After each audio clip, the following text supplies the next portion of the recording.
Magandang hapon mga kaakibat. Welcome sa isa na namang episode ng Dunong Tulong Pangkalusugan.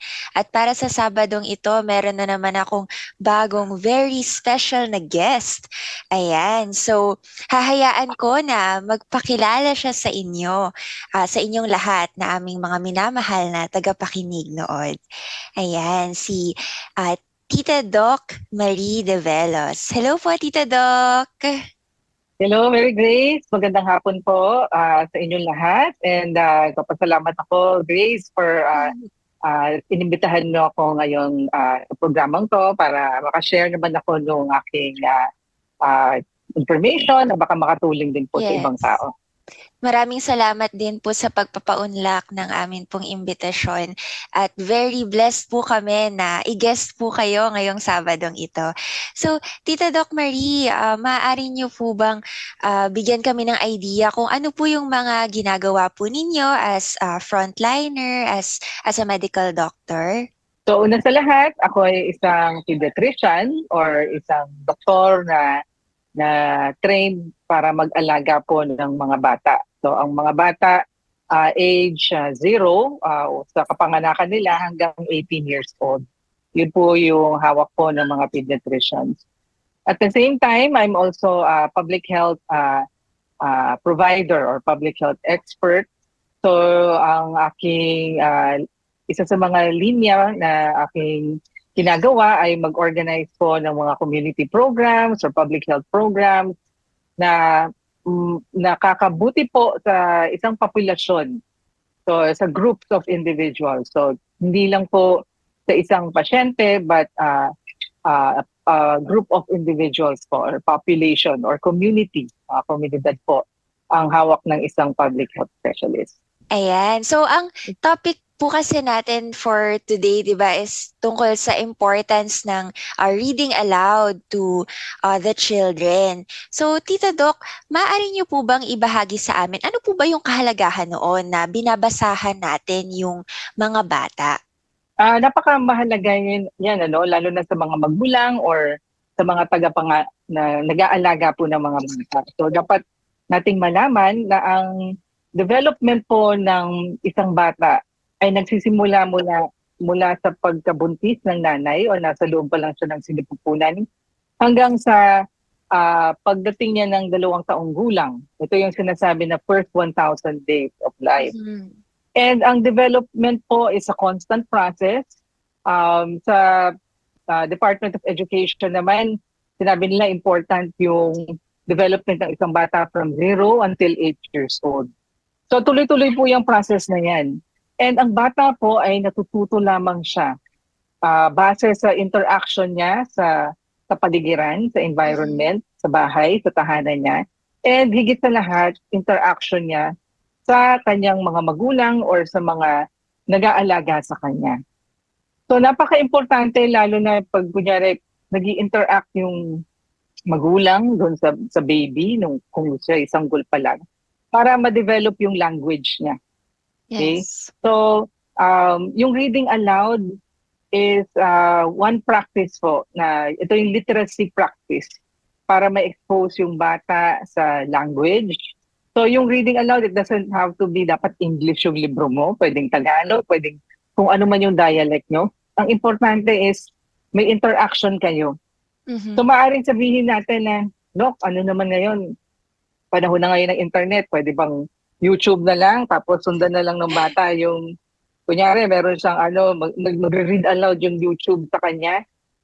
Hindi po yan, ang YouTube pwedeng maging important or mahalagang katuwang or tulong, aid para i-educate yung bata. Pero hindi po yan enough para mag-replace ng human interaction po. Mhm. Kasi doon sa pagbabasa, hindi lang naman yung literacy or yung dunong ng bata para ma-develop yung language or marunong siyang magbasa, kundi yung emotional bond nila.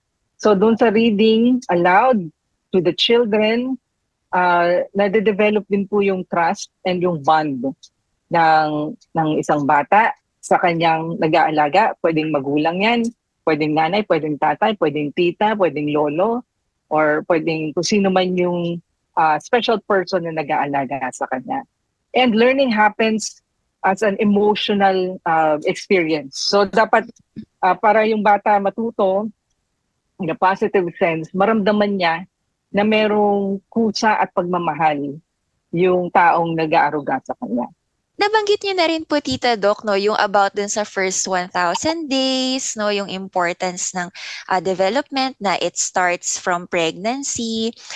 Pero yun nga po kasi syempre minsan yung mga mothers din, for example, parang gusto nila yung specific na sagot, no, like halimbawa, Doc, so kailan specifically or parang gaano ba kaaga in terms of age, no, and gaano kadalas also na dapat ginagawa natin yung pagbabasa sa mga bata para ma-maximize po natin yung mga benefits? Well, dun sa Reach Out and Read program, ito po kasi yung sinimulan namin na i-establish yun sa Pilipinas. So, at that time, around 2008, yung mga specialists po or pediatricians from the United States introduced the Reach Out and Read program. And napakaswerte ko na at that time junior consultant ako sa VLUNA, and doon napili ang VLUNA na mag-pioneer nung Reach Out and Read.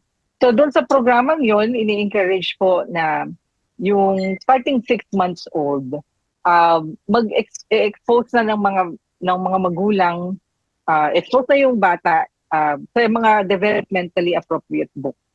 So meaning kasi at 6 months, yung development niya, nag-develop na siya ng fine motor skills, so pwede na siyang maghawak ng isang word book na ka-size ng kamay niya. At the same time, sinusubo na nila yung mga gamit sa bibig. So, through that, mafe-feel niya yung texture, yung paghawak ng libro, yung madedevelop niya yung pag-turn ng pages. Picture books lang. Hindi naman natin tuturuan ng heavy words or big words, but just picture books. No? Usually at mga 6 months, gusto nila makita ng books about yung faces ng bata, emotions, so kapwa baby nila, makita nila. So, every, as the child grows, bibigyan mo din siya ng developmentally appropriate books until 5 years old. Meron din namang iba na nagsasabi na habang buntis pa lang yung nanay magbasa na or expose sila sa music. Actually, you can never start early. So parang there's no such thing na napakaaga naman or parang OA naman yung nanay. It develops bonding naman talaga. Yes. So there's no hard and fast rule. It's about when we say reading na may book, yung at 6 months pwede yon na pwede nang hawakan ng bata. So kasi ang reading aloud, hindi natin, parang in-encourage natin na yung bata din may interaction or may part din siya na ginagawa, and that is holding the book. Kasi pag younger than 6 months, hindi pa niya kayang maghawak. Yes. So baka mahulog lang yung libro sa mukha niya.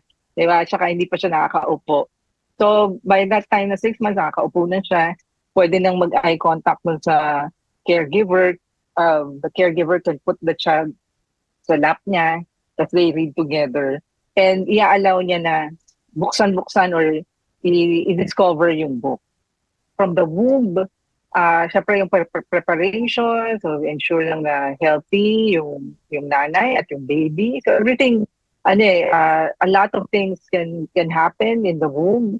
So yan, importante din talaga yung preparation. And yeah, I do encourage pregnant mothers to start early. Talk to their children, expose the baby inside their womb sa music. Yes, noted po yan, Tita Doc. So, para po sa atin pong last question, no? So, meron po ba kayong mensahe para po sa ating mga tagapakinig noon? Yung importansya po na yung role na piniplay po ng magulang or caregiver sa development ng isang bata. Nakadepende lahat yung development ng bata sa inyo, sa caregiver.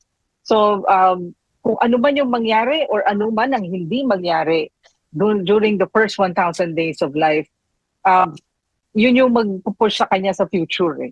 So, kung kunyari, wala siyang opportunity na ma-expose siya sa early literacy dahil hindi siya inalagaan ng maayos or in-expose lang siya sa computer, walang interaction sa humans, hindi siya nakadevelop ng bond may epekto po yun sa kanyang paglaki. So everything is very important, yung first 1,000 days of life, and talagang dependent ang isang baby sa pag-aaruga ninyo. So napaka-importante po nun. Ang pagbabasa naman, hindi naman kailangan mamahaling libro yung ibigay nyo. Yes.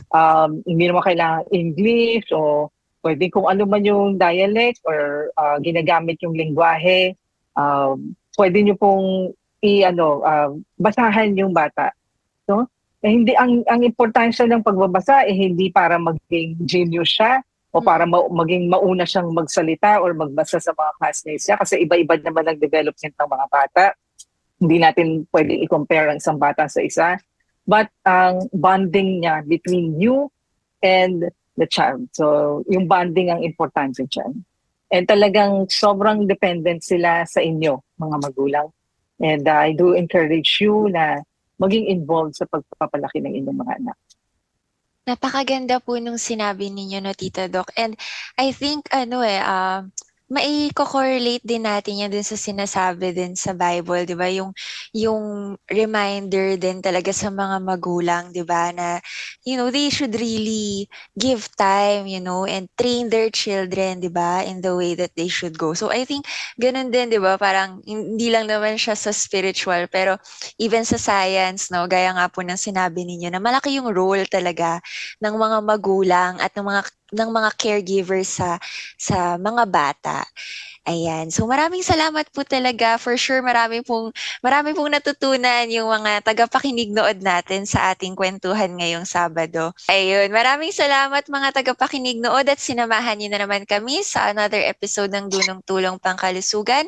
At nawa, dumating ang araw na ang bawat isa sa atin ay malusog na, marunong pa. Paalam!